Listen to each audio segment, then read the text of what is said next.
एक और बड़ी खबर है, वो भी आपको बता देते हैं। श्रद्धा मर्डर केस की मिस्ट्री जल्द सुलझ सकती है। आज आफताब मर्डर केस से जुड़ा बड़ा खुलासा हो सकता है।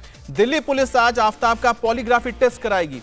आफताब का पॉलीग्राफी टेस्ट रोहिणी के फॉरेंसिक लैब में होगा और रात को रोहिणी के फॉरेंसिक लैब में ही आफताब का प्री पॉलीग्राफी टेस्ट हो चुका है। इस दौरान उसका ब्लड प्रेशर चेक किया गया था, उसका ब्लड सैंपल भी लिया गया था। पॉलीग्राफी टेस्ट के लिए दिल्ली पुलिस ने सवालों की लिस्ट तैयार कर ली है। फॉरेंसिक एक्सपर्ट्स की मौजूदगी में जांच अधिकारी आफताब से सवाल जवाब करेंगे। पॉलीग्राफी टेस्ट के दौरान आफताब के blood pressure, heart rate, pulse rate और हाथ पैर के मूवमेंट को चेक किया जाएगा। सवाल पूछने पर अगर इसमें से कोई बदलाव नजर आता है इन सभी चीजों में, पैरामीटर्स पर, तो पता चलेगा कि वो सच बोल रहा है या फिर वो झूठ बोल रहा है। पॉलीग्राफी टेस्ट के बाद आफताब का साइकोलॉजिकल टेस्ट होगा और फिर दिल्ली पुलिस को 4 दिन के अंदर उसका नार्को टेस्ट भी करवाना होगा। और नार्को टेस्ट के लिए पुलिस के पास सिर्फ 4 दिन ही बचे हुए, क्योंकि 4 दिन की रिमांड मिली है जो बढ़ाई गई है। तो इसके बाद आफताब को जेल में ट्रांसफर करना होगा, यानी कि फिर वो न्यायिक हिरासत में चला जाएगा, जेल चला जाएगा।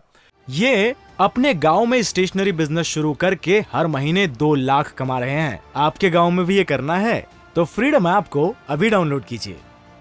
और इस पर बात करने के लिए हमारे साथ कुमार सोनू और अभय पराशर भी जुड़े हुए हैं।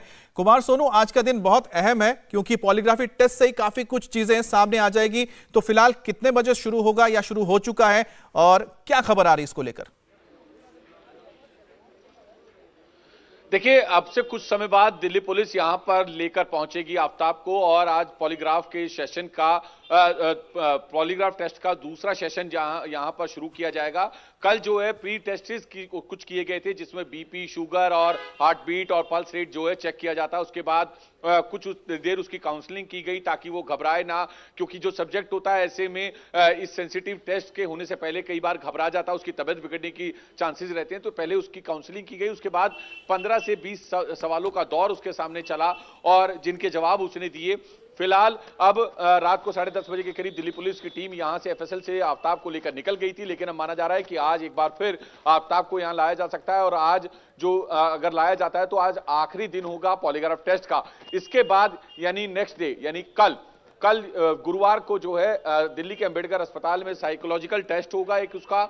उसके बाद जो मेडिकल टेस्ट हैं वो होंगे, उसकी रिपोर्ट आएगी और उसके बाद जो एफएसएल की टीम है वो अंबेडकर अस्पताल के डॉक्टर से अपॉइंटमेंट लेगी ओटी के लिए, क्योंकि जब भी नार्को टेस्ट होता है तो वहां पर ओटी खाली होना जरूरी होता है, क्योंकि ओटी में ही नार्को टेस्ट किया जाता है। और ओटी में किए जाने का सबसे बड़ा कारण यह है कि एनेस्थीसिया जो है नार्को के दौरान सब्जेक्ट को दिया जाता है और ऐसे में अगर उसकी तबियत बिगड़ती है तो उसे तुरंत ओटी में इलाज मिल सके, जो जरूरी मेडिकल सुविधा है वो उसे मिल सके, इसलिए ओटी का होना बहुत जरूरी है। अगर ऐसे में अंबेडकर हॉस्पिटल के डॉक्टर्स ये कहते हैं या प्रशासन ये कहता है कि अभी ओटी खाली नहीं है, ओटी खाली होने में 2 या 3 दिन या कुछ दिन का समय लग सकता है, तो तब तक जो है दिल्ली पुलिस और एफएसएल की टीम उसका इंतजार भी कर सकती है और जब ओटी मिलेगा तो उसके बाद नार्को होगा। तो ये तमाम पूरी प्रक्रिया है। फिलहाल आज जो है दूसरा दिन होगा पॉलीग्राफ टेस्ट का। बिल्कुल, तो आप नजर बनाए रखें क्योंकि कुमार सोनू, आज जब पॉलीग्राफी टेस्ट होगा तो बहुत सारी ऐसी चीजें हैं जिसकी जवाब तलाश रही है पुलिस, उसको मिल सकती है। वैसे आपको बता दें, दिल्ली पुलिस की 14 टीमों की ओर से यह तफ्तीश की जा रही है पूरे मामले में।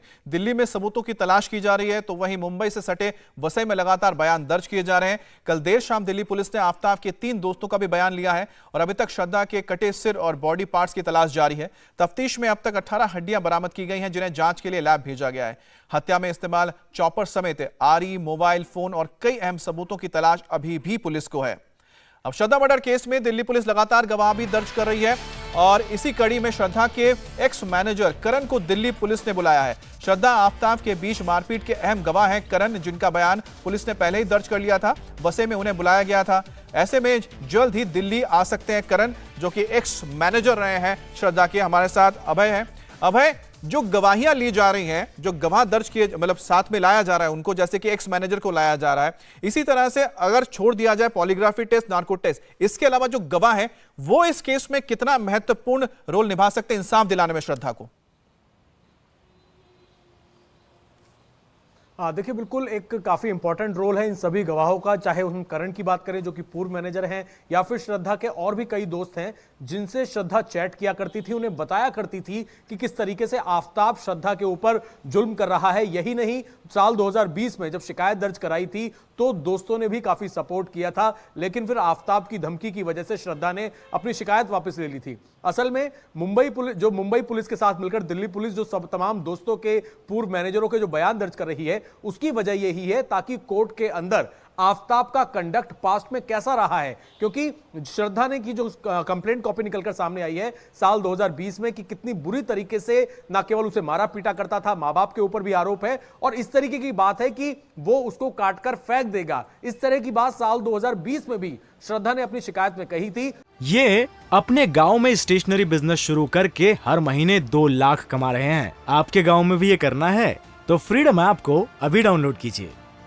तो जो इसका कंडक्ट है वो कोर्ट के अंदर रखा जाएगा। जो पुरानी मेडिकल रिपोर्ट्स हैं उनको भी लगातार निकाला जा रहा है। ऐसी कुछ मेडिकल रिपोर्ट्स निकलकर भी सामने आई हैं। कोर्ट में यह बताया जाएगा कि असल में अब तक पुलिस के पास सर्कमस्टेंशियल एविडेंस के अलावा दिल्ली के अंदर कोई चश्मदीद नहीं है, और अभी तमाम जो एविडेंस कलेक्ट किए गए हैं उन्हें सीएफएसएल की लैब में भेजा गया है। उससे पुलिस को स्टैब्लिश करने की जरूरत है, क्योंकि जो कत्ल है वो 6 महीने पहले हुआ है। इसी वजह से फॉरेंसिक सबूतों के साथ साथ जो तमाम दोस्त हैं, जो गवाह हैं, वो अगर अपने बयान देंगे, इन चैट्स को भी जांच के अंदर शामिल किया जा रहा है कि इसका कंडक्ट पहले से ऐसा था। ये नॉर्मल मारपीट नहीं करता था, बल्कि इस तरीके की मारपीट करता था जिससे श्रद्धा की जान भी जा सकती थी, और वही इसने अब किया है। बिल्कुल, तो एक सीक्वेंस में आपको हर एक चीज सामने आ जाएगी, पूरी की पूरी कहानी स्टैब्लिश हो जाएगी कि किस तरह से आफताब अब से नहीं, सालों से श्रद्धा के साथ इस तरह की हरकत करता हुआ आ रहा है।